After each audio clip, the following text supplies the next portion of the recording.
ഓം നമോ ഭഗവതേ വാസുദേവായ. നാരായണം നമസ്കൃത്യ നരം ചൈവ നരോത്തമം ദേവീം സരസ്വതീം വ്യാസം തതോ ജയമുദിരയേ.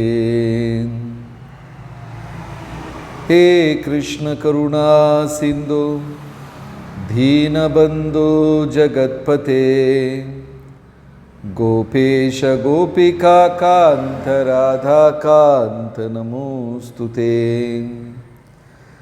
तप्त कांचन गौरांगी राधे वृंदावनीश्वरी वृषभानुसुते देवी प्रणमामि हरिप्रिये. जय श्री कृष्ण चैतन्य प्रभु नित्यानंद श्री अद्वैत गदाधर श्रीवासदि गौरभक्तवृंदा. हरे कृष्ण कृष्ण कृष्ण हरे हरे हरे राम राम राम हरे हरे. रामाय रामभद्राय रामचंद्राय वेदसे रघुनाथाय नाथाय सीताय पतये नमः. ഹരേ കൃഷ്ണ. എല്ലാ ഭക്തജനങ്ങൾക്കും എൻ്റെ വിനീതമായ പ്രണാമം. കർക്കിടക മാസം 2-ാം ദിവസമാണ്. 12 മാസങ്ങളിൽ വച്ച് ഈ കർക്കിടക മാസം ക്ഷയത്തിൻ്റെ ഒരു മാസമാണ്. ജ്യോതിഷപരമായി തന്നെ നമ്മൾ നോക്കിക്കഴിഞ്ഞാൽ ക്യാൻസർ, ഞണ്ടാണ് ഈ മാസത്തിൻ്റെ ചിഹ്നമായി ഇരിക്കുന്നത്. ഈ ഞണ്ടിൻ്റെ പ്രത്യേകത ഈ മണ്ണിൻ്റെ അകത്ത് ഇങ്ങനെ തുരന്ന് പതുക്കെ അത് കയറും. ആർക്കും അറിയാൻ പറ്റില്ല. ക്യാൻസർ രോഗത്തിനും ഞണ്ടാണ് ചിഹ്നം. എന്ന് വെച്ചാൽ ഒരാൾക്ക് ഈ ക്യാൻസർ രോഗമുണ്ടായിക്കഴിഞ്ഞാൽ ആദ്യത്തെ സ്റ്റേജിലോ 2-ാമത്തെ സ്റ്റേജിലോ വളരെ അപൂർവം, അല്ലെങ്കിൽ അതൊരു ഭാഗ്യം അങ്ങനെ കണ്ടുപിടിച്ചാൽ, സ്വാഭാവികമായിട്ടും ഒരാൾക്ക് ഈ രോഗമുണ്ട് എന്ന് കണ്ടുപിടിക്കുന്നത് അദ്ദേഹത്തിൻ്റെ ആ മൂർധന്യ അവസ്ഥയിലാണ്. ശരീരം മുഴുവനും രോഗം വ്യാപിച്ചതിന് ശേഷമാണ് പലപ്പോഴും കണ്ടുപിടിക്കുന്നത്. ഈ ഞണ്ട് പതുക്കെ കടൽ തീരത്ത് മണലിനകത്ത് ഇറങ്ങുന്നത് പോലെ ഈ ക്ഷയമാസം, ഈ മാസം എന്താണെന്ന് വെച്ചാൽ ഒരു മനുഷ്യൻ നേടിയ പുണ്യത്തിനെയെല്ലാം ക്ഷയിപ്പിക്കുന്ന മാസമാണ്. മരണം അധികം സംഭവിക്കും, രോഗങ്ങൾ ഒരുപാട് വർദ്ധിക്കും, മരണശയ്യയിൽ കിടക്കുന്നവരെല്ലാം യാത്ര പറയും. അങ്ങനെ 12 മാസങ്ങളിൽ എങ്ങനെയാണോ കാർത്തിക മാസം ശ്രേഷ്ഠം, വൈശാഖ മാസം ശ്രേഷ്ഠമായി പറയുന്നത്, ഈ കർക്കിടക മാസം അത്രയും ക്ഷയമാണ്. അപ്പോൾ അന്ന് കാലത്ത് ഋഷിവര്യന്മാർ, മുനിമാരൊക്കെ എന്ത് ചെയ്യും വെച്ചാൽ ഈ മാസം തൊട്ട് വരുന്ന അടുത്ത 4 മാസവും അവരുടെ ഭക്ഷണക്രമത്തിനെ എത്ര കുറയ്ക്കാൻ പറ്റുമോ കുറച്ചിട്ട്, മാത്രമല്ല ഇതൊരു മഴക്കാലവും കൂടെയാണ്, ഏതെങ്കിലും സത്രങ്ങളിൽ ഒതുങ്ങിക്കൂടി ശരീരത്തിൽ പ്രാണനെ നിലനിർത്താൻ വേണ്ടി മാത്രം ഭക്ഷണം കഴിച്ച് തപശ്ചര്യ അനുഷ്ഠിക്കുന്ന ഒരു മാസമാണ് ഈ കർക്കിടക മാസം. കർക്കിടക മാസത്തിൽ ചീര കഴിക്കില്ല.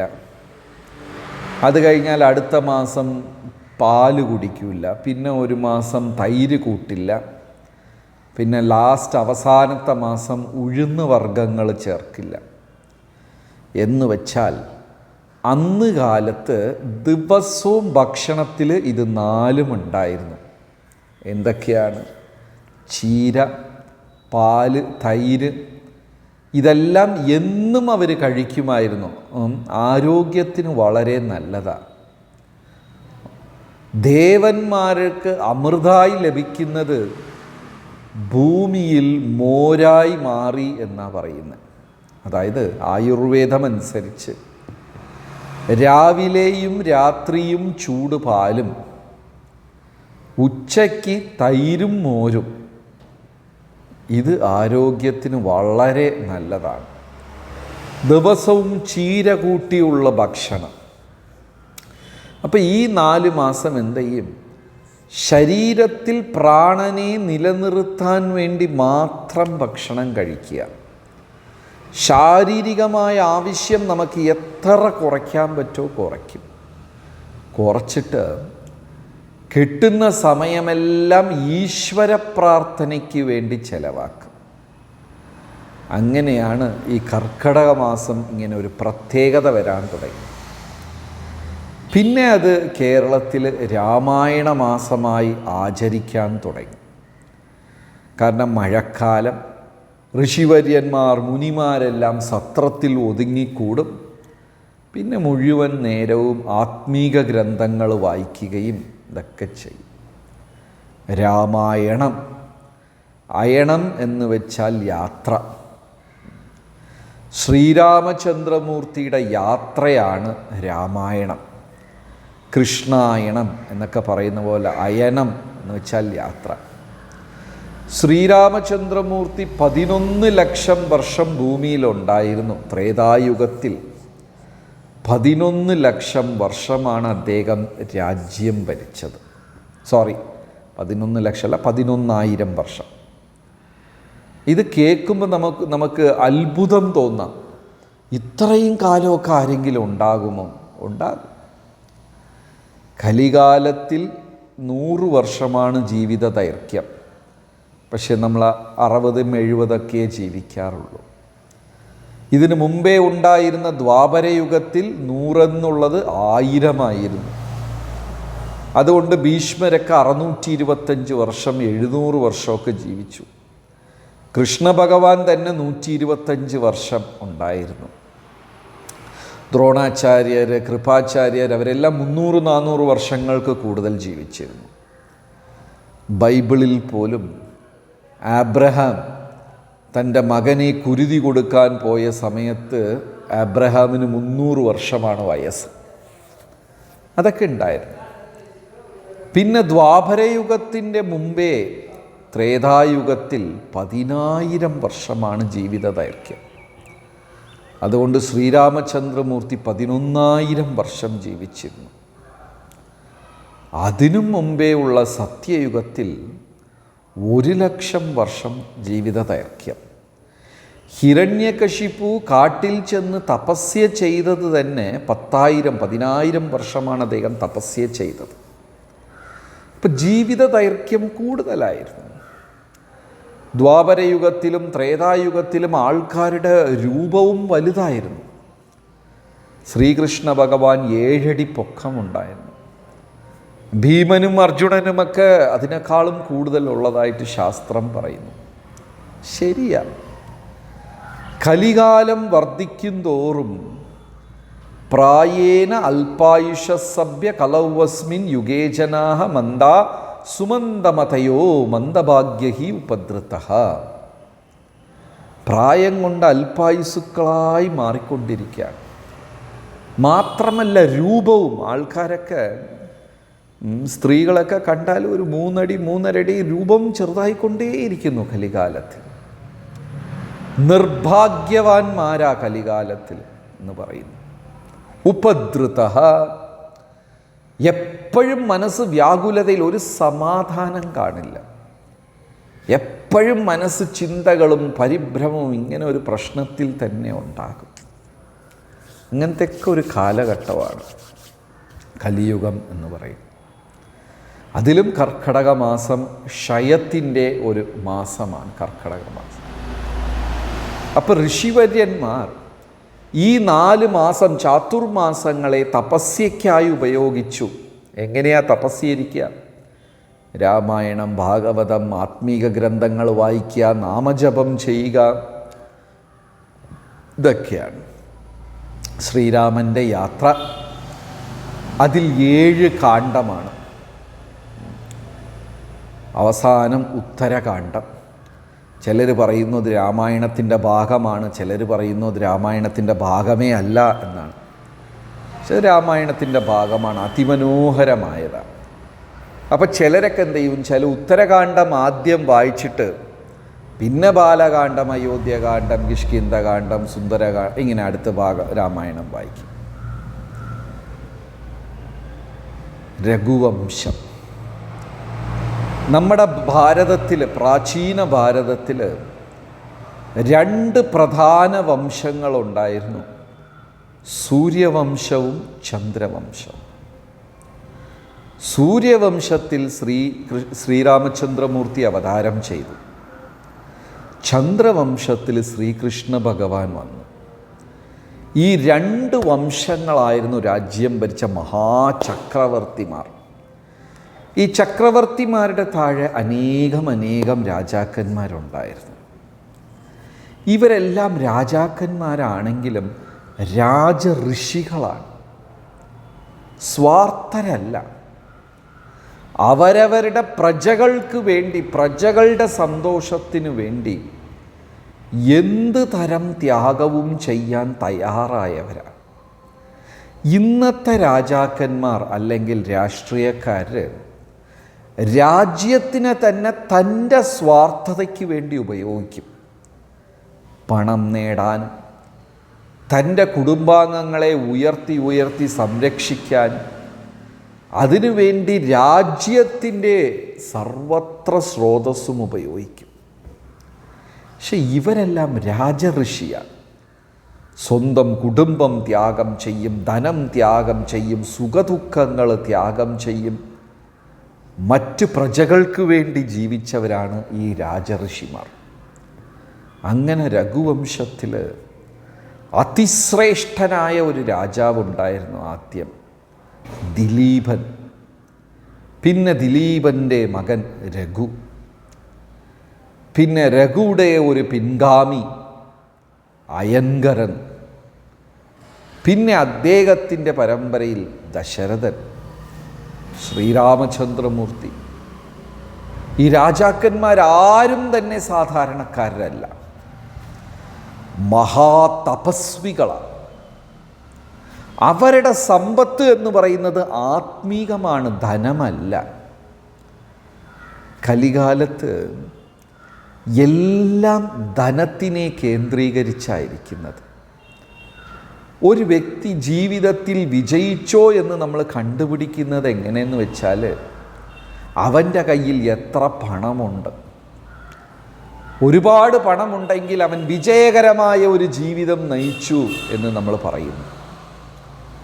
പക്ഷെ പണ്ടതല്ല. തപോബലവും ശാന്തിയും സമാധാനമാണ് ധനമായി കരുതിയത്. അവർക്ക് പണം ഒരു പ്രശ്നമേ അല്ല. എല്ലാം ത്യാഗം ചെയ്യും, പക്ഷേ അവർക്ക് ശാന്തിയും സമാധാനം ഉണ്ടാകും. അതാണ് ഏറ്റവും വലിയ സമ്പത്തായി അവർ കണ്ടത്. മനസ്സിനെ കാത്തു സൂക്ഷിക്കുക, ആത്മാവിനെ സംരക്ഷിക്കുക, അതാണ് സമ്പത്ത്. മറ്റതെല്ലാം വരും പോകും നിസ്സാരമായി അവർ കണ്ടിരുന്നു. ദിലീപനാകട്ടെ അദ്ദേഹത്തിൻ്റെ മകനായ രഘു, അതുകൊണ്ടാണ് ഈ വംശത്തിന് രഘുവംശം എന്ന് പറയുന്നത്. രാഘവ എന്ന് ശ്രീരാമചന്ദ്രമൂർത്തിയെ വിളിക്കാനും അതാണ് കാരണം. രഘുവംശ തിലകൻ, രഘുവംശത്തിൽ ജാതനായ ഒരു മഹാപുരുഷൻ, അതുകൊണ്ട് രാഘവ. പിന്നെ ദശരഥ ചക്രവർത്തി. ദശരഥ ചക്രവർത്തിയെ ദേവന്മാർക്ക് സമമായിട്ടാണ് രാമായണം സ്തുതിക്കുന്നത്. അത്രയ്ക്കും ധർമ്മിഷ്ഠനാണ്, വാക്ക് തെറ്റിക്കാറില്ല. ദേവഗണങ്ങൾ പോലും ഏതെങ്കിലും ഒരു ആവശ്യമുണ്ടെങ്കിൽ നേരിട്ട് വന്ന് ദശരഥനെ സമീപിക്കുകയും ദശരഥൻ ഇല്ല എന്ന് മറുത്ത് പറയാതെ അവർ ചോദിക്കുന്ന കാര്യം ദശരഥൻ ചെയ്തു തരും. അത്രയ്ക്കും സമ്പത്തും സൗകര്യവും ആരോഗ്യവും ബലവും ശക്തിയും എല്ലാം ഉണ്ടായിരുന്ന ഒരു വ്യക്തിയാണ് ദശരഥൻ. പലപ്പോഴും ദേവാസുരന്മാരുടെ യുദ്ധത്തിൻ്റെ ഇടയ്ക്ക് ദേവഗണങ്ങൾ വന്നിട്ട് ദശരഥ ചക്രവർത്തിയെ സഹായത്തിന് വിളിക്കും. അങ്ങനെ എത്രയോ മഹായുദ്ധങ്ങൾ ദേവന്മാരെ സഹായിക്കാൻ വേണ്ടി ദശരഥൻ ചെന്ന് ചെയ്തിട്ടുണ്ട്. ദശരഥ 10 രഥം എന്നാണ് ആ വാക്കിൻ്റെ അർത്ഥം. അത് പല ആചാര്യന്മാർ പല വിമർശനങ്ങൾ ചെയ്യാറുണ്ട്. 10 കുതിരകളുടെ ബലത്തിലാണ് അദ്ദേഹം ഒരു രഥത്തിനെ കൊണ്ടുപോകുന്നതെന്നും 10 രഥത്തിനെ ഒരേ സമയത്ത് വേഗത്തിൽ തെളിയിക്കാൻ കഴിവുള്ളവനെന്നും എന്ന് പല വ്യാഖ്യാനമുണ്ട് ദശരഥൻ എന്ന വാക്കിൻ്റെ. എന്ന് വെച്ചാൽ 10 ആളുടെ ബലമാണ് ദശരഥൻ. അതുകൊണ്ട് അസുരന്മാർ തമ്മിലുള്ള യുദ്ധത്തിൽ ദേവന്മാർ ക്ഷണിച്ചു കഴിഞ്ഞാൽ ദശരഥ ചക്രവർത്തി അവരോട് ചെന്ന് യുദ്ധം ചെയ്യും. മാത്രമല്ല മഹാതപസ്വി, ദാനധർമ്മം ചെയ്യുന്ന, ഇങ്ങനെ പല മംഗളഗുണങ്ങൾ അദ്ദേഹത്തിനുണ്ട്. അദ്ദേഹത്തിൻ്റെ ഏറ്റവും ഉത്തമനായ സുഹൃത്താണ് രോമപാത മഹാരാജാവ്. നിങ്ങൾ രാമായണത്തിൽ കേട്ടിട്ടുണ്ടാകും.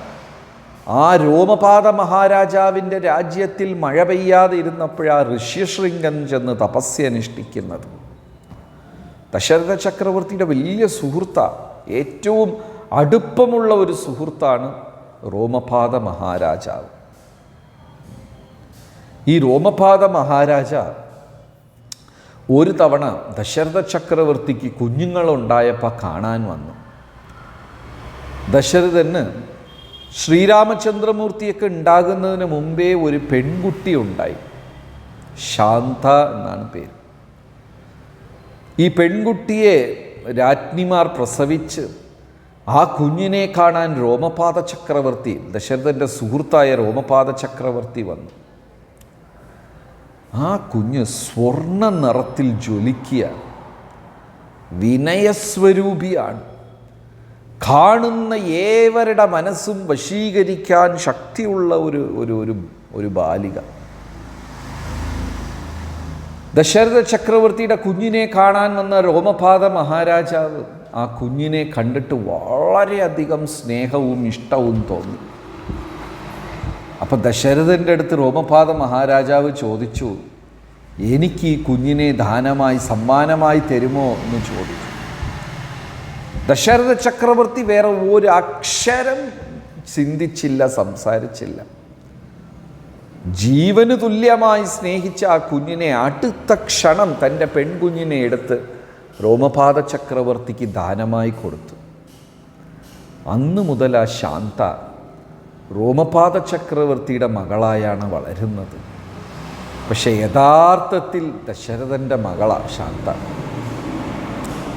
അത്രയ്ക്കും ധർമ്മിഷ്ഠനാണ് അദ്ദേഹം. അദ്ദേഹത്തിൻ്റെ ജീവിതത്തിൽ വാക്കുകൾ തെറ്റിച്ചതായി ചരിത്രമേ ഇല്ല. ധർമ്മിഷ്ഠൻ, പ്രജകളോട് അതീവ സ്നേഹവും സന്തോഷവുമുള്ള ഒരു വ്യക്തി, ശാസ്ത്രവിരുദ്ധമായി പ്രവർത്തിക്കാത്ത ഒരു വ്യക്തി, തൻ്റെ പത്നിമാർക്കെല്ലാം വേണ്ട കർമ്മങ്ങൾ കൃത്യമായി ചെയ്തു. അദ്ദേഹത്തിന് അനേകം പത്നിമാരുണ്ടായിരുന്നു. എന്നാൽ 3 പേരെയാണ് പ്രധാനികളായി പറയുന്നത്. ഭൂമിയോളം താഴ്ന്ന് വിനയമുള്ള കൗസല്യ,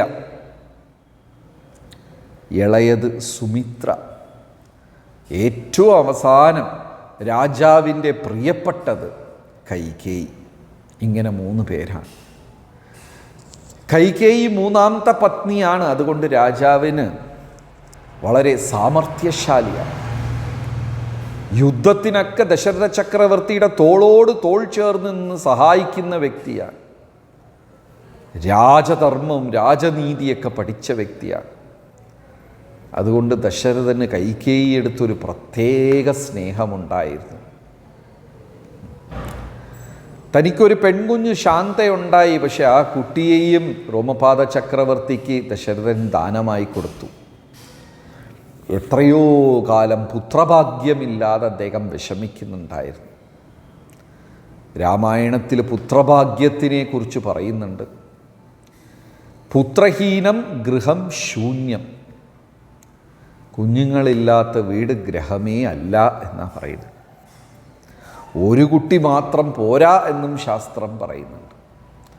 പുത്രഹീനം ഗൃഹം ശൂന്യം. അതിലും ആൺസന്താനങ്ങൾക്ക് ഒരു പ്രത്യേക ഒരു പരിഗണനയുണ്ട്. കാരണം പുന്നാട എന്നും നരകത്തിലിരുന്ന് ത്രാണനം ചെയ്യാൻ കഴിവുള്ളവനത്രേ പുത്രൻ.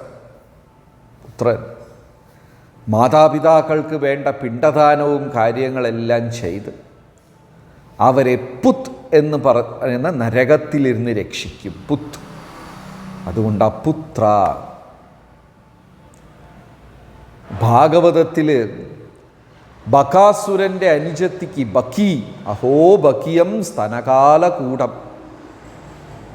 ബക്കിക്ക് പൂതന എന്ന പേര്. എന്തുകൊണ്ടാണ് പൂതന എന്ന് പേര് വരാൻ കാരണം? ശ്രീകൃഷ്ണ ഭഗവാനെ ഗോകുലത്തിൽ കാണാൻ വരുന്നതിന് മുമ്പേ പൂതന 3 ലക്ഷം കുഞ്ഞുങ്ങളെയാണ് കടിച്ച് ചോര കുടിച്ച് കൊന്നത്. അതും 1 വയസ്സ് പ്രായത്തിന് താഴെയുള്ള കുഞ്ഞുങ്ങൾ. ഇത്രയും ലക്ഷക്കണക്കായ കുഞ്ഞുങ്ങളെ കൊന്ന് അവരുടെ മാതാപിതാക്കളെ അനാഥരാക്കി മാറ്റി. അപ്പോൾ നരകത്തിൽ ചെന്ന് ചാടുന്ന അവരെ രക്ഷിക്കാനുള്ള പുത്രഭാഗ്യമില്ലാത്തവരായി പൂതന അവരെല്ലാം മാറ്റി. അവരെ കുഞ്ഞുങ്ങളെയെല്ലാം കൊന്നു. അങ്ങനെ 100 ജനങ്ങളെ പുത്ത് എന്നും നരകത്തിലേക്ക് അയക്കാൻ കഴിവുള്ള സ്ത്രീ ആയതുകൊണ്ടാണ് അവൾക്ക് പൂതന എന്ന പേര്. അപ്പം ദശരഥ ചക്രവർത്തിയുടെ മനസ്സിലും ഇതൊരു സ്ഥിരമായി ഒരു കാര്യമുണ്ട്. എന്താണ്? തനിക്ക് സന്താനഭാഗ്യമില്ല. ഒരു പുരുഷനായി, ഒരു ക്ഷത്രിയനായി, ഒരു രാജാവായി ഭരിക്കുമ്പോൾ സന്താനഭാഗ്യം വളരെ അത്യാവശ്യമാണ്. തനിക്ക് സന്താനഭാഗ്യമില്ല എന്ന വിഷമം ദശരഥ ചക്രവർത്തിക്കുണ്ടായി. അങ്ങനെ ദശരഥ ചക്രവർത്തി തൻ്റെ കുലഗുരുവായ വസിഷ്ഠരെ ക്ഷണിച്ചു വരുത്തി ഒരു മഹായാഗം നടത്തി. പുത്രകാമേഷ്ടിയാഗം, സന്താനഭാഗ്യം ഉണ്ടാകാൻ വേണ്ടി. ഇന്ന് കാലത്തും ശാസ്ത്രം അത് പറയുന്നുണ്ട്. ഗർഭാധാന സംസ്കാരം എന്ന് ആത്മീക വട്ടാരത്തിൽ ആത്മീക രീതിയിൽ ഒരു ചടങ്ങ് പറയുന്നു. ഗർഭാധാന സംസ്കാരം. വിവാഹം കഴിഞ്ഞാൽ ഒരു സ്ത്രീ ഗർഭം ധരിക്കുന്നതിന് മുമ്പേ ഉള്ള ചില വിധികൾ, പൂജാവിധികൾ. അത്തരം കാര്യങ്ങളെല്ലാം ചെയ്ത് മനസ്സെല്ലാം ഈശ്വരൻ്റെ തൃപ്പാദത്തിൽ ഉറച്ച് സാത്വികമായ ബോധത്തിൽ ഉയർന്നിരിക്കുമ്പോൾ കിട്ടുന്ന സന്താനം ഈശ്വര ഭക്തനായ ആധ്യാത്മികമായി ഉയർന്ന ഒരു വ്യക്തിയായിരിക്കും. ആ ചടങ്ങിനെ ഗർഭാധാന സംസ്കാരം എന്നാ പറയുക. അപ്പോൾ ഇവിടെ ദശരഥ ചക്രവർത്തി സന്താനഭാഗ്യത്തിന് വേണ്ടി പുത്രകാമേഷ്ടി യാഗം നടത്തുന്നു. പുത്രകാമേഷ്ടി യാഗം നടത്തി അതിലിരുന്ന് യജ്ഞപ്രസാദം ലഭിച്ചു. ഇത് വളരെ അത്യാവശ്യമാണ്. എന്ത് കർമ്മം നമ്മൾ ചെയ്താലും അതിനെ ഈശ്വര സംബന്ധമായി തന്നെ ചെയ്യണം. അല്ലെങ്കിൽ ആ കർമ്മങ്ങളെല്ലാം അർത്ഥശൂന്യമായി പോകും. എന്ത് ചെയ്താലും അത് ദൈവത്തിനോടൊരു ബന്ധം. ഭക്ഷണം കഴിച്ചാൽ പോലും ഈശ്വരന് സമർപ്പിച്ച് പ്രസാദമായി കഴിക്കുക. എന്ത് കർമ്മം ചെയ്താലും ഭഗവാന്റെ നാമം തൊട്ട് തുടങ്ങി ചെയ്യുക. അപ്പോൾ ഇവിടെ സന്താനഭാഗ്യത്തിനായി ഭഗവാനെ പ്രാർത്ഥിക്കുകയും യജ്ഞപ്രസാദം കിട്ടുകയും ചെയ്തു. ഉടനെ ദശരഥ ചക്രവർത്തി ആ യജ്ഞപ്രസാദത്തിനെ 2ആയി വീതിച്ചു. മൂത്ത ഭാര്യയായി കൗസല്യയ്ക്ക് ഒരു പിടിയും ഏറ്റവും ഇളയ ഭാര്യയായി കൈകേയിക്ക് ഒരു പിടിയും കൊടുത്തു. സുമിത്രയ്ക്ക് കൊടുത്തില്ല. ഉള്ളതിനെ 2ആക്കി മൂത്ത ഭാര്യയ്ക്കും അവസാനത്തെ ഭാര്യയ്ക്കും കൊടുത്തു. കൗസല്യയും കൈകേയിയും സ്നേഹം കൊണ്ട്, സുമിത്രയോടുണ്ടായിരുന്ന സ്നേഹം കൊണ്ട് അവർക്ക് കിട്ടിയ യജ്ഞപ്രസാദത്തിലിരുന്ന് ഓരോ വിഹിതം സുമിത്രയ്ക്ക് കൊടുത്തു. അങ്ങനെ സുമിത്രയ്ക്ക് ഡബിളായി. ഇതാണ് ആത്മീക കണക്ക് എന്ന് പറയുന്നത്. ആത്മീകമായി എന്തെങ്കിലും നേടാൻ ഓടിപ്പാഞ്ഞ് മറ്റുള്ളവരെ ഉന്തി തള്ളിയൊക്കെ വിട്ട് ഓടിയാൽ വിധിച്ചത് ലഭിക്കും. പക്ഷേ മൗനം പാലിച്ച് കാത്തിരുന്നാൽ അത് ഇരട്ടിയായി ലഭിക്കും. ചെന്ന് പറച്ചാൽ അവർക്ക് കിട്ടേണ്ടതേ കിട്ടുള്ളൂ. ക്ഷമയോട് കാത്തിരുന്നാൽ കിട്ടേണ്ടതിൻ്റെ കൂടെ ഇനിയും അനുഗ്രഹമുണ്ടാകും. കൗസല്യയ്ക്ക് ഒരു വിഹിതം കിട്ടി, കൈകേയിക്ക് ഒരു വിഹിതം കിട്ടി. പക്ഷെ അവർ രണ്ടുപേരും സ്നേഹം കൊണ്ട് അവർക്ക് കിട്ടിയ വിഹിതത്തിൽ ഓരോ പങ്ക് സുമിത്രയ്ക്ക് കൊടുത്തു. അങ്ങനെ സുമിത്രയ്ക്ക് ഇരട്ടി പങ്ക് കിട്ടി. പൊറുത്താർ ഭൂമിയാൾവാർ ധാരയത്തെ ഇതി ധർമാഹ എന്ന് ശാസ്ത്രം പറയുന്നു. ക്ഷമയോട് ഓരോ വ്യക്തികളും ഈശ്വരനെ പൂജിച്ച് ജീവിക്കുകയാണെങ്കിൽ തീർച്ചയായിട്ടും ആ പ്രാർത്ഥന ഒരിക്കലും നഷ്ടമാവുകയില്ല. നമ്മൾ അർഹിക്കാത്ത ഫലവും അനുഗ്രഹവും നമുക്കത് കിട്ടും. ആവശ്യങ്ങൾ ഉന്നയിച്ചാൽ ആവശ്യപ്പെട്ടത് മാത്രം കിട്ടും. ക്ഷമയോട് ഈശ്വരനെ ശരണം പ്രാപിച്ച് കാത്തിരുന്നാൽ അർഹിക്കാത്തതും നമ്മൾക്ക് ലഭിക്കും. നമ്മളെല്ലാവരും ഈ കുട്ടിക്കാലത്ത് ഒരു മരം വെട്ടുന്നവൻ മരം വെട്ടാൻ പോയി ആ മഴു വെള്ളത്തിൽ വീണതും ആദ്യം വനദേവത വന്നിട്ട് ഒരു സ്വർണ്ണ വാൾ മഴുവിനെ കാണിച്ചു. അവൻ പറഞ്ഞു ഇത് എൻ്റെതല്ല. വെള്ളിയിലൊന്ന് കൊണ്ടുവന്ന് കാണിച്ചു, എൻ്റെതല്ല. അവസാനം അവൻ്റെത് കൊണ്ടുവന്നപ്പോൾ അവൻ എൻ്റേതാണെന്ന് സമ്മതിച്ചു. ഉടനെ വനദേവത 3 വാളും സ്വർണം, വെള്ളി, ഇരുമ്പ് 3ഉം അങ്ങ് സമ്മാനമായി കൊടുത്തു. ആധ്യാത്മിക വ്യക്തികൾക്ക് ക്ഷമ എന്ന് പറയുന്നത് വളരെ വളരെ അത്യാവശ്യമാണ്. അങ്ങനെ സുമിത്ര ക്ഷമയോടിരുന്നത് കൊണ്ട് 2 വിഹിതം കിട്ടി. കൗസല്യയ്ക്ക് ശ്രീരാമചന്ദ്രമൂർത്തി മകനായി ജനിച്ചു, കൈകേയിക്ക് ഭരതൻ മകനായി ജനിച്ചു. 2 പേരും വിഹിതം സുമിത്രയ്ക്ക് കൊടുത്തപ്പോൾ സുമിത്രയ്ക്ക് ലക്ഷ്മണനും ശത്രുഘ്നനും മകനായി ജനിച്ചു. മറ്റ് 2 പേർക്ക് ഓരോ കുഞ്ഞാണ്. പക്ഷേ സുമിത്രയ്ക്ക് 2 മക്കളാണ്, ക്ഷമയോടിരുന്നത് കൊണ്ട്. അങ്ങനെ ലക്ഷ്മണൻ ശ്രീരാമചന്ദ്രമൂർത്തിയെ നിഴൽ പോലെ തുടരുമായിരുന്നു, ശത്രുഘ്നൻ ഭരതനെ നിഴൽ പോലെ തുടരുമായിരുന്നു. ഹരേ കൃഷ്ണ. അപ്പോൾ പുത്രഭാഗ്യം എന്ന് പറയുന്നത് ഒരു കുടുംബജീവിതത്തിനെ സംബന്ധിച്ചിടത്തോളം ഏറ്റവും വലിയ കാര്യമാണ്. അതിലും മക്കൾ ഈശ്വരചിന്തയുള്ളവരായി വരുന്നത്. ഇന്ന് കാലത്തൊക്കെ മക്കൾക്ക് ഈശ്വരചിന്തയൊക്കെ കുറവാണ്. ആസ്തികം, ദൈവത്തിൽ ഉറച്ചു വിശ്വസിക്കുക. നമ്മളെല്ലാവരും നമ്മുടെ സന്താനങ്ങളെ ഡോക്ടറാക്കണം, എൻജിനീയറാക്കണം, അത്തരം കാര്യങ്ങളിലാണ് നമ്മുടെ ശ്രദ്ധ കൂടുതൽ. പക്ഷേ അന്ന് കാലത്ത് ആൾക്കാർ എങ്ങനെയെങ്കിലും പുത്രനെ ഈശ്വര വിശ്വാസിയാക്കി മാറ്റണം എന്ന് ശ്രമിച്ചു. ഈശ്വര വിശ്വാസമില്ലെങ്കിൽ അവൻ ഭാവിയായി ജനിച്ചു എന്നാണ് അവർ കണക്കിലാക്കിയിരുന്നത്. അങ്ങനെ ഭഗവത് അനുഗ്രഹം കൊണ്ട് 3 പത്നിമാരും ഗർഭം ധരിച്ചു. കൗസല്യ ശ്രീരാമനെയും കൈകേയി ഭരതനെയും. ഇവർ ഇരുവരും യജ്ഞവിഹിതം കൊടുത്തതുകൊണ്ട് സുമിത്രയ്ക്ക് ലക്ഷ്മണനും ശത്രുഘ്നനും ജനിച്ചു.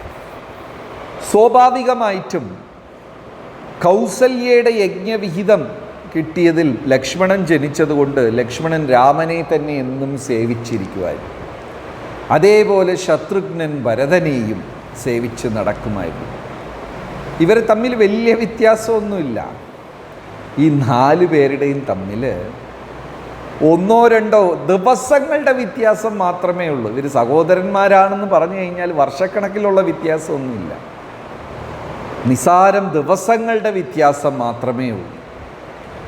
കുട്ടിക്കാലത്ത് തന്നെ രാമനും ലക്ഷ്മണനും ഒരുമിച്ചും ഭരതനും ശത്രുഘ്നനും ഒരുമിച്ചുമാ കളിക്കാൻ പോവുക, പഠിക്കാൻ എല്ലാ കാര്യങ്ങളും.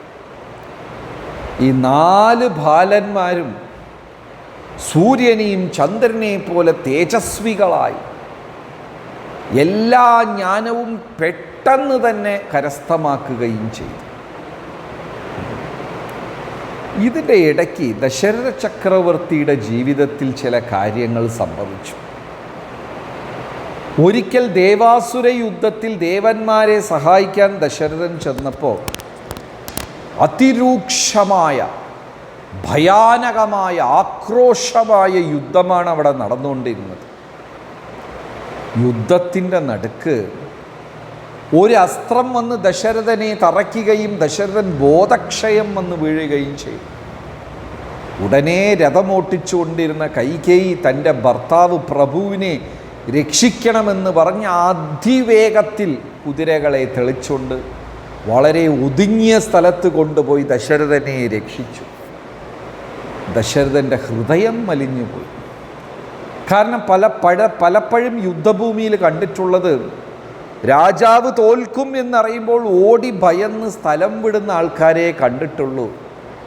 തൻ്റെ ജീവൻ പണയം വെച്ചിട്ട് ദശരഥനെ ജീവിതം രക്ഷിച്ച ഒരാളാണ്. ഹൃദയം നിറഞ്ഞ് മനസ്സെല്ലാം നിറഞ്ഞ് സന്തോഷം കൊണ്ട് വാക്കുകൾ കൊടുത്തു. യഥാർത്ഥത്തിൽ ഇംഗ്ലീഷിൽ ഗിഫ്റ്റ് എന്ന് പറയും, മലയാളത്തിൽ സമ്മാനം എന്ന് പറയും. പക്ഷെ തമിഴിൽ അതിനെ അൻപളിപ്പ് എന്ന് പറയും. അൻപ് കൊണ്ട്, സ്നേഹം കൊണ്ട്. അതായത് നമ്മൾ ഒരാൾക്ക് എന്തെങ്കിലും ചെയ്യുന്നത് എപ്പോഴാണ്?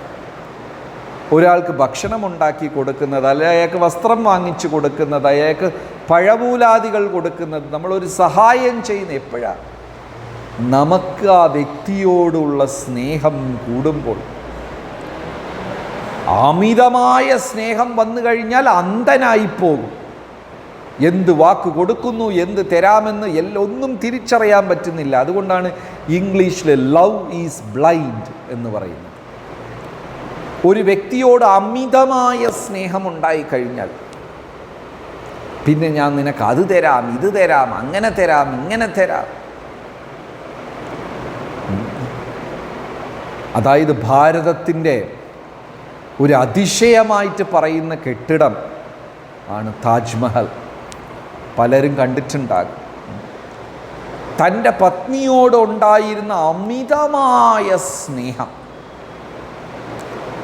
അതുകാരണം അദ്ദേഹത്തിന് തൻ്റെ പത്നിക്ക് എവിടെയും ഇല്ലാത്തതുപോലെ ഒരു പളിങ്ക് മാർബിൾ കൊണ്ടുള്ള ഒരു മന്ദിരം പണിയണം, കൊട്ടാരം പണിയണമെന്ന ആഗ്രഹം.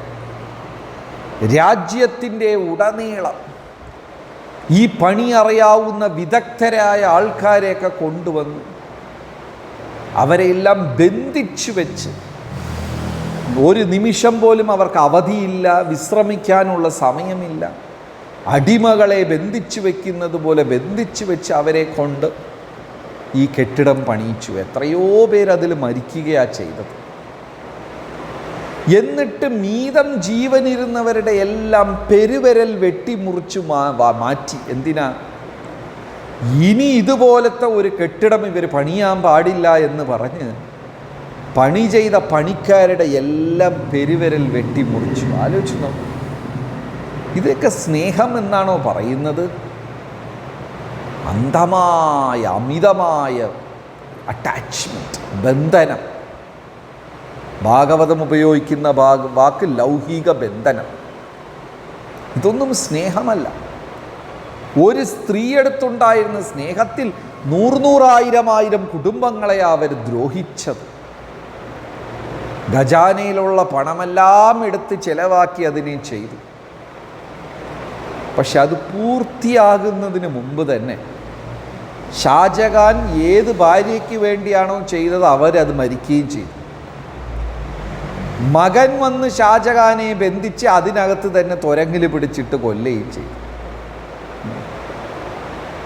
പുരാണങ്ങൾ പറയുന്നത് ഒരു മലമ്പാമ്പിനെ വളർത്തുന്നത് പോലെയാണ്. ഒരാൾ ഭൗതിക ബന്ധനം ഭൗതിക ലോകത്തിലുള്ള ആഗ്രഹം എന്ന് പറയുന്നത് ഒരു മലമ്പാമ്പിനെ വളർത്തുന്നത് പോലെ. ഒരാളൊരു പൈത്തൺ, അനക്കൊണ്ട മലമ്പാമ്പിനെ വളർത്തി സ്നേഹത്തോടെ അതിൻ്റെ കൂടെ കളിക്കും, ചിരിക്കും, എല്ലാം ചെയ്യും. കുറച്ച് കഴിഞ്ഞപ്പോൾ ഈ മലമ്പാമ്പ് കഴിക്കുന്നത് നിർത്തി, പട്ടിണി കിടക്കാൻ തുടങ്ങി. ഇദ്ദേഹത്തിൻ്റെ അടുത്ത് തന്നെ ഉണ്ട്, കളിക്കുകയും ചിരിക്കുകയും എല്ലാം ചെയ്യും, പക്ഷെ പട്ടിണി കിടക്കുക. പല സിദ്ധന്മാരെയും വൈദ്യന്മാരെയും വിളിച്ചന്വേഷിച്ചു, ആർക്കും കണ്ടുപിടിക്കാൻ പറ്റിയില്ല. ഒരു സിദ്ധൻ പറഞ്ഞു, നിന്റെ ഈ പാമ്പ് പട്ടിണി കിടക്കുന്നത് വേറെ ഒന്നും രോഗം കൊണ്ടല്ല, അത് തൻ്റെ വയറിനെ കാലിയാക്കിക്കൊണ്ടിരിക്കുകയാണ് ഒരു ദിവസം നിന്നെ വിഴുങ്ങാനായിട്ട്. ഇതാണ് ഭൗതിക ബന്ധനം എന്ന് പറയുന്നത്. നമ്മൾ ഈ ലോകത്തിൽ എന്തെല്ലാമോ നേടാൻ വേണ്ടി പരിശ്രമം, പക്ഷെ ഇതെല്ലാം ഒരു ദിവസം എന്നെ വിഴുങ്ങും. ദശരഥൻ ആനന്ദത്തിൻ്റെ മൂർധന്യ അവസ്ഥയിൽ കൈകേയി എടുത്ത് 2 വരം തരാമെന്ന് വാക്കുകൊടുത്തു. രാമായണത്തിൽ ശ്രീരാമൻ പറയുന്നുണ്ട്, അമിതമായ സന്തോഷത്തിൽ ആരും ആർക്കും വാക്ക് കൊടുക്കരുത്. സന്തോഷം തലയ്ക്ക് പിടിച്ചിരിക്കുമ്പോൾ വാക്ക് കൊടുക്കരുത്. നമ്മൾ നമ്മുടെ പരിമിതികൾ മറന്നുപോയി വാക്ക് കൊടുക്കും, അത് ചെയ്യാം ഇത് ചെയ്യാം.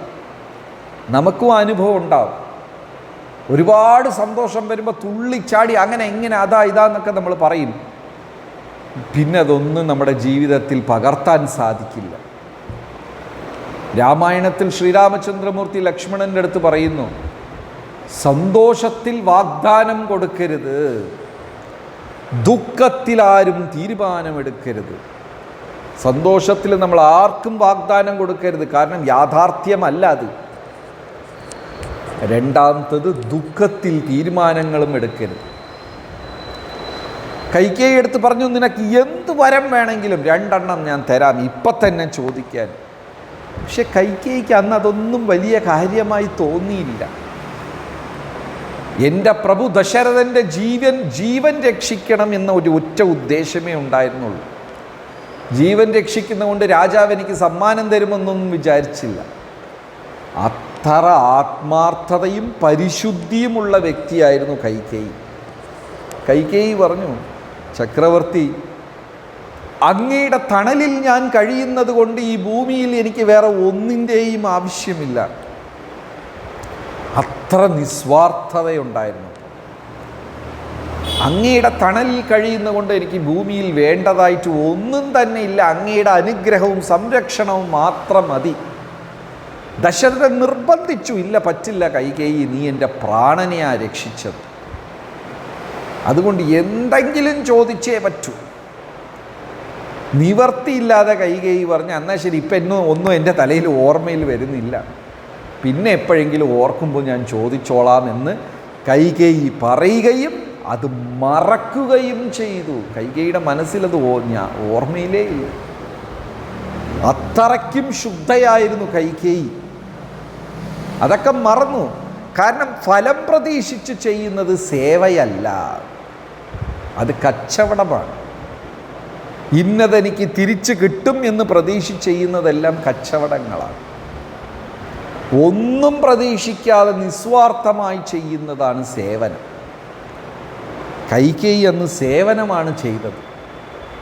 ഞാനൊന്നും നിങ്ങളുടെ കയ്യിൽ നിന്ന് പ്രതീക്ഷിച്ചതല്ല, എൻ്റെ പ്രാണനാഥനെ രക്ഷിക്കേണ്ടത് എൻ്റെ കർത്തവ്യമാണ്. ശരി, ഇത്രയും നിർബന്ധിക്കുന്നത് കൊണ്ട് പിന്നീട് ഒരു ദിവസം ചോദിച്ചോളാമെന്ന് പറഞ്ഞു. അവിടെ പറയുന്നത്, സന്തോഷത്തിൽ ആരും വാഗ്ദാനം ചെയ്യരുത്, ദുഃഖത്തിലാരും തീരുമാനങ്ങൾ എടുക്കരുത്. ഇത് ദശരഥ മഹാരാജാവിൻ്റെ ജീവിതത്തിൽ നടന്ന ഒരു സംഭവം. ഇനിയൊരു ഒരു വിഷമഘട്ടവും ദശരഥ ചക്രവർത്തിയുടെ ജീവിതത്തിൽ ഉണ്ടായി. എന്താണ്? ഒരു ദിവസം അദ്ദേഹം വേട്ടയ്ക്ക് നായാട്ടിന് പോയ സമയത്ത് നദിയുടെ അപ്പുറത്ത് മറ്റേ തീരത്തിരുന്ന് ഒരു മാൻ വെള്ളം കുടിക്കുന്ന ശബ്ദം കേട്ടു. വളരെ അകലെ നിൽക്കുകയാണ് ദശരഥ ചക്രവർത്തി, അതുകൊണ്ട് എന്ത് രൂപമാണെന്ന് വ്യക്തമായി കാണാൻ പറ്റിയില്ല. ഒരു മാൻ വെള്ളം കുടിക്കുന്നു. ആ ശബ്ദം വന്ന ദിശയിൽ തൻ്റെ അസ്ത്രത്തിനെ അയച്ചു. യഥാർത്ഥത്തിൽ എന്താ സംഭവിച്ചത്? അവിടെ ശ്രവൺ കുമാർ എന്ന ബാലൻ കണ്ണ് കാണാത്ത അന്ധരായ തൻ്റെ മാതാപിതാക്കളെ തോളിൽ 2 ബാസ്ക്കറ്റിൽ തൂക്കിക്കൊണ്ട് അവരെ പുണ്യസ്ഥലങ്ങളെല്ലാം ചുറ്റിക്കാണിക്കുകയാണ്. അപ്പം പലരും പരിഹസിച്ചു ശ്രവൺകുമാറിനെ കണ്ടിട്ട്. കണ്ണ് കാണാത്ത നിൻ്റെ അമ്മയും അച്ഛനെയും വിളിച്ചുകൊണ്ട് പോയി ഏത് പുണ്യസ്ഥലം നീ കാണിക്കാൻ പോവാ? ചിരിച്ചോണ്ട് ശ്രവൺകുമാർ പറഞ്ഞു, പുണ്യസ്ഥലങ്ങളെല്ലാം ഹൃദയം കൊണ്ട് അനുഭവിക്കാനുള്ളതാ, അല്ലാതെ കണ്ണുകൊണ്ട് കാണാനുള്ളതല്ല. ഞാൻ പണ്ടൊരിക്കൽ വൃന്ദാവനത്തിൽ പോയപ്പോൾ എൻ്റെ കൂടെ ഉയർന്നൊരു ഭക്തനുണ്ടായിരുന്നു. പെട്ടെന്ന് ഒരു കുരങ്ങൻ വന്ന് ആ ഭക്തൻ്റെ കണ്ണിലിരുന്ന് കണ്ണാടി തട്ടിയെടുത്തുകൊണ്ട് പോയി. കുറേ ശ്രമിച്ചു കുരങ്ങൻ്റെ കയ്യിൽ നിന്ന് കണ്ണാടി പിടിച്ച് മാറ്റി, പക്ഷെ കിട്ടിയില്ല. അവിടെ നോക്കിക്കൊണ്ടിരുന്ന ഒരു ബാബാജി പറഞ്ഞു ആ ഭക്തൻ്റെ അടുത്ത്, കണ്ണാടിയിൽ കൂടെ വൃന്ദാവനത്തിനെ കാണാൻ പറ്റില്ല, ഹൃദയം കൊണ്ട് അനുഭവിച്ചാലേ വൃന്ദാവനത്തിനെ കാണാൻ പറ്റും. അത് അദ്ദേഹം ശിരസാ വഹിക്കുകയും ചെയ്തു. അപ്പോൾ ദശരഥ ചക്രവർത്തി കണ്ണുകൊണ്ട് കണ്ടില്ല, ഏതോ ഒരു മാൻ വെള്ളം കുടിക്കുന്നതായി തോന്നി. ആ ശ്രവൺകുമാറിനെ നോക്കി അസ്ത്രമയച്ചു, അത് അദ്ദേഹത്തിനെ തറച്ചു. മനുഷ്യ ശബ്ദം, അഭയക്കുറൽ, രക്ഷിക്കണേ എന്ന് നിലവിളിച്ച ഒരു മനുഷ്യൻ്റെ ശബ്ദം കേട്ടിട്ട് ദശരഥൻ ഓടി. അയ്യോ, ഞാൻ മാനിനെ അല്ലേ അമ്പെയ്തത്. അവിടെ ചെന്ന് നോക്കിയപ്പോൾ മാനൊന്നുമില്ല, ശ്രവൺകുമാറിൻ്റെ ഹൃദയത്തിലാണ് അമ്പ് കൊണ്ടിരിക്കുന്നത്. ദശരഥൻ കണ്ണുകൾ നിറഞ്ഞ് വീണ്ടും വീണ്ടും ആ കുട്ടിയെടുത്ത് മാപ്പ് ചോദിച്ചു. ആ കുഞ്ഞും പറഞ്ഞു, വിഷമിക്കേണ്ട, മനഃപൂർവ്വമല്ലല്ലോ, പക്ഷേ എൻ്റെ കണ്ണ് കാണാത്ത അച്ഛനും അമ്മയും ഞാൻ കുടിവെള്ളം കൊണ്ടുവരുമെന്ന് അവിടെ കാത്തിരിപ്പുണ്ട്. അങ്ങ് ദയവേത് എൻ്റെ സ്ഥാനത്ത് നിന്ന് ചെന്ന് വെള്ളം കൊടുക്കണം. ദശരഥൻ വെള്ളവും കൊണ്ട് ശ്രവൺകുമാറിൻ്റെ അച്ഛൻ്റെ അമ്മയെടുത്ത് ചെന്നപ്പോൾ അവർ സന്തോഷത്തോട് പലതും സംസാരിക്കുക. ദശരഥൻ ഒരു അക്ഷരം മറുപടി കൊടുത്തില്ല. തൻ്റെ ശബ്ദം അവർ തിരിച്ചറിഞ്ഞാലോ എന്ന് പറഞ്ഞ് മറുപടി കൊടുത്തില്ല.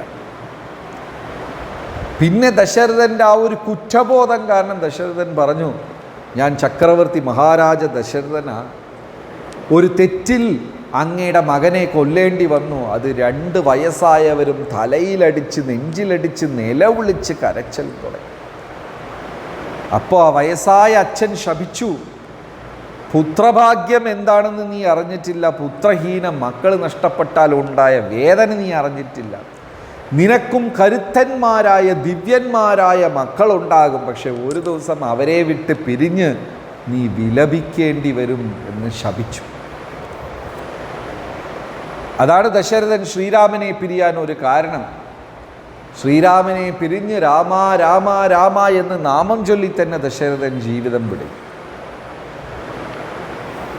അതേപോലെ ഇനിയൊരു അവസരത്തിൽ ദശരഥ ചക്രവർത്തി ദേവന്മാരെ സഹായിക്കാൻ യുദ്ധത്തിന് പോയപ്പോൾ അവിടെ കൂടെ ജടായു ഉണ്ടായിരുന്നു. ജടായു സമ്പാത്തി 2 കഴുക് സഹോദരന്മാരാണ്. 2 പേരും വലിയ സുഹൃത്തുക്കളായി മാറി, ദശരഥനും ജടായു. അങ്ങനെ യുദ്ധത്തിൽ ജടായു എന്താ പറയുക, വളരെ ദയനീയമായി ദശരഥൻ്റെ അടുത്ത് ചോദിച്ചു, ഞാൻ മരിച്ചു പോയാൽ എനിക്ക് അവസാനത്തെ കർമ്മം ചെയ്യാൻ പുത്രഭാഗ്യമില്ല. ഉടനെ ദശരഥൻ പറഞ്ഞു, നീ വിഷമിക്കേണ്ട, എൻ്റെ മകനെ ഞാൻ വിട്ടുതരാം നിൻ്റെ അവസാനത്തെ കർമ്മം ചെയ്യാനായിട്ട്. ഇത് പണ്ട് എവിടെയോ നടന്ന ഒരു സംഭാഷണമാണ്. പക്ഷെ പിന്നീട് ദശരഥ ചക്രവർത്തി മരിച്ചു പോയതായി ശ്രീരാമചന്ദ്രമൂർത്തി വനത്തിൽ പൂജ ചെയ്തപ്പോൾ,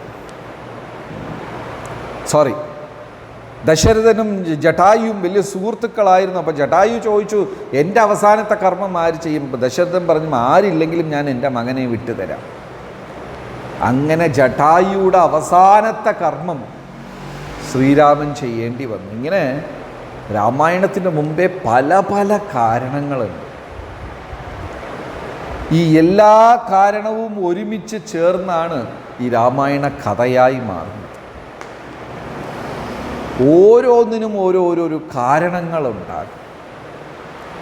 അങ്ങനെ ദശരഥൻ്റെ ജീവിതത്തിൽ അത്രയും പുണ്യമുണ്ടെങ്കിലും ഒരേ ഒരു തെറ്റ് ദശരഥൻ്റെ ജീവിതത്തിൽ സംഭവിച്ചു.